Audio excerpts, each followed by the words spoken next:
ऐतिहासिक विजयासाठी 26व्या फेरीपर्यंत थांबावं लागेल.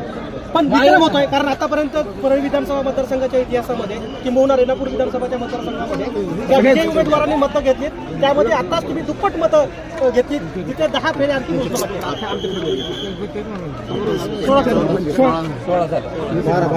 नाही 14 चालू. हे सगळा निकाल आतापर्यंत दिसतोय नक्कीच एक ऐतिहासिक विजयाकडे वाटचाल आहे. पण 26व्या फेऱ्यानंतर हा विजयाची वाटचाल जी आहे त्याच्यावरती शिक्कामोर्तब होणार. मी पहिल्या दिवसापासून प्रचार जसा लागला आपल्या सगळ्याला सांगतोय की महायुती सत्तेत येणार, क्लीन स्वीप येणार. हे माझा शब्द आहे, क्लीन स्वीप येणार.